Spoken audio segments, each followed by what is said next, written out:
դրա համար գնացիք։ Քվեարկության մասով մասնակցելու ենք բնականաբար։ Ինչ վերաբերում է դահլիճը լքելուն, դրա մասին արդեն խոսել ենք, բարձրաձայնել ենք պատճառները, որ նիստը վարողը փաստացի նիստը վարելու փոխարեն շատ հաճախ զբաղված է լինում մեկնաբանելով կոնկրետ խմբակցության անունից, պատասխանելով, եթե ասելիք ունի, կարող է առաջ ասում էր, ես ընդհանրապես ստերին եմ արձագանքում եւ ամեն անգամ սուտ են խոսում ընդդիմադիրները, ես արձագանքում։ Եկեք նախ որակումներ այո, մեջբերում հասկանալի է, եթե ցանկություն ունեն, կարող են հերթագրվել խոսել, նիստը նախագահողնել միշտ հնարավորություն ունի արտահերթ ելույթի կամ արտահերթ հարցի։ Այսինքն կանոնակարգի խախտում եք դուք արձանագրում, բայց իրենք ասում են, այդպիսի լիազորություններ մենք ունենք ոչ չունեն, որովհետև այն իրականությունը, որի մեջ այսպես ասած մեր հարգելի գործընկերները այն իրականությունը, որը որ իրենց պատկերացումները ու մեր պատկերացումները բազմաթիվ հարցերով տարբեր են եւ եթե ամեն մի մտքին այսպես ասած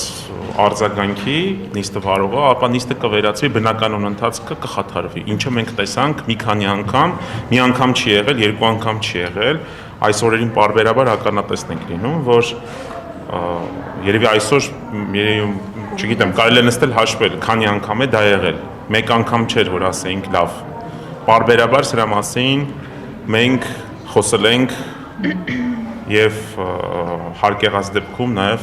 արձագանքել ենք դահլիճում։ Ամեն անգամ, երբ նման իրավիճակ խմբակցության նիստում ենք։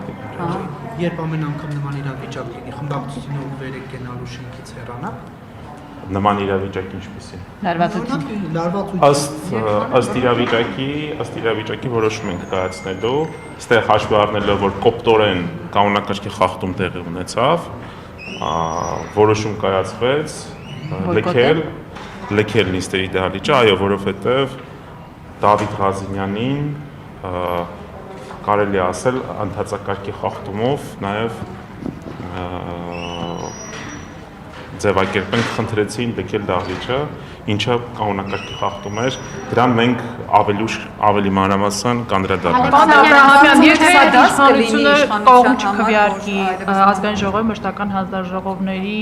ձեր կողմից առաջադրված թեկնածուներին, դուք ունեք այլընտրանքային թեկնածուներ։ Կարձագանքենք, մեր թեկնածուներն իրենց ելույթներում նշել են, որ չեն խնդրելու բնականաբար, որպեսզի կողմ քվեարկեն, ինչ վերաբերում է թեկնածուներին, ապա պարոն Կարապետյանն էլ իր ելույթում նշեց, որ մեր թեկնածուները համապատասխանում են բոլոր չափանիշներին եւ ըստ իրենց մասնագիտության եւ անցած փորձի որևիցե այսպես ասած չհամապատասխանություն այս առնչությամբ չունեն։ Դուք արդեն որոշում ունեք իրենց թեկնածուներին ինչպես է քվեարկելու, պարոն Աբրահամյան։ Խմբակցության նիստ կունենանք հավանաբար վաղը առավոտյան քվեարկությունից առաջ եւ ընդհանուր բոլոր 12 հանձնաժողովների մասով քննարկում կունենանք։ Պարոն Աբրահամյան, իսկ եթե իշխանությունը չընտրի, իշխանությունը նույն անձանց է առաջադրելու այդ պաշտոններում, թե այլ թեկնածուներ ունեք։ Պարոն Կիրակոսյան, քվեարկությունից հետո ունենալու ենք խմբակցության նիստ, որի արդյունքներով որ կայացնելու ենք հետագա անելիքները, երկու տարբերակներ բնականաբար դիտարկում ենք, կտեսնենք մի խոսք։ Բոլոր իրավիճակներում դուք ասում եք խմբակցության բնականաբար 15 րոպեն մեկ ձեր խմբակցության նիստ է։ 15 րոպեն մեկ չէ, բայց առանցքային հարցերի շուրջ բնականաբար խմբակցությունով նիստ ենք անում։ Ստրատեգիա մշակած չի ունենաք նման իրավիճակում ինչ եք անելու, եթե ունենք տարբեր իրավիճակներ, պրոստը ուղղակի եթեներով չենք շարժվում կոնկրետ իրավիճակին, խմբակցությունը արձագանքում է։ Պարոն Աբրահամյան, առաջիկայում ազգային ժողովի դատին կներկայացվի կառավարության ծրագիրը, որպես խմբակցության քարտուղար կարող եք ասել ինչ տրամադրվածությամբ եք մասնակցելու քննարկումներին,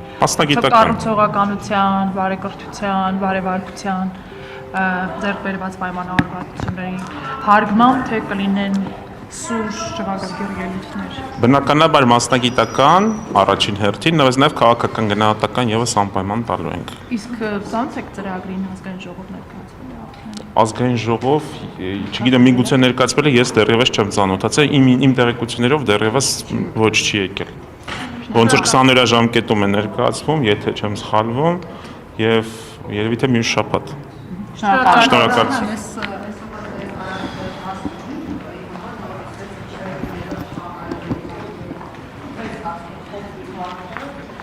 Ինձ թվում է լավ կլինի այդ հարցը ուղղեք կոնկրետ համապատասխան նայող ուժին, համապատասխան ուժի, համապատասխան ներկայացուցիչներին։ Շնորհակալություն։ Մերսի։